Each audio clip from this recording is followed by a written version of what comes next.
بسم اللہ الرحمن الرحیم۔ السلام علیکم دوستو، اخلاق یہ ہے کہ اللہ کی رضا کے لیے مزاج کو بد اخلاق نہ ہونے دیں۔ غم کسی طرح کا بھی ہو، ہر انسان کے آنسو ایک جیسے ہوتے ہیں۔ ہم آرام کی آرزو میں بے آرام ہو رہے ہیں۔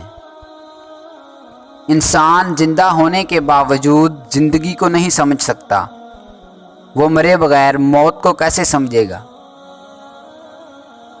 برباد ہونے کے لیے کون سا فکرہ کافی ہے کہ میں اس سے بہتر ہوں اور یہ مجھ سے کمتر ہے؟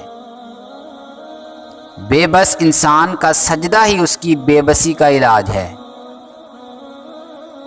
اپنے آپ کو بد نصیب کہنے کے گناہ سے بچتے رہو۔ اللہ کو بھول جانے والے لوگ اللہ کو تو یاد ہے نا۔ گلاب کا نام خوشبو کے پردوں پر سفر کرتا ہے۔ گلاب ذات اور خوشبو صفت۔ ذات اپنی صفات کے حوالے سے پہچانی جاتی ہے۔ جب تک انسان دعا کو مانتا ہے وہ خدا کو مانتا ہے، جو دعا کو نہیں مانتا وہ خدا کو کیا مانے گا؟ حد سے زر اور لذت وجود چھوڑ دی جائے تو زندگی آسان ہو جاتی ہے۔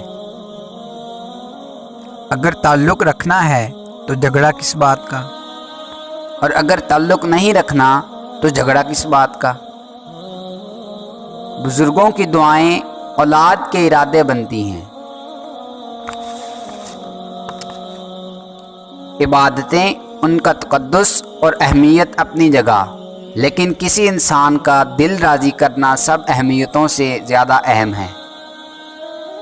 اپنی تکلیف کا لوگوں کے ساتھ ذکر نہ کرنا، یہ آپ کا اپنی ذات پر بڑا احسان ہوگا۔ قبول کرنے سے پہلے جو مرضی تحقیق کرو، مگر جب قبول کر لیا تو نبھا جانا ہی کمال ہے۔ نفس کا یہ طریقہ ہے کہ وہ بار بار گمراہ کرتا ہے، اور آپ کا یہ طریقہ ہو کہ بار بار توبہ کر لیں۔ اگر خواہش حاصل سے زیادہ ہو تو انسان خود کو غریب سمجھتا ہے۔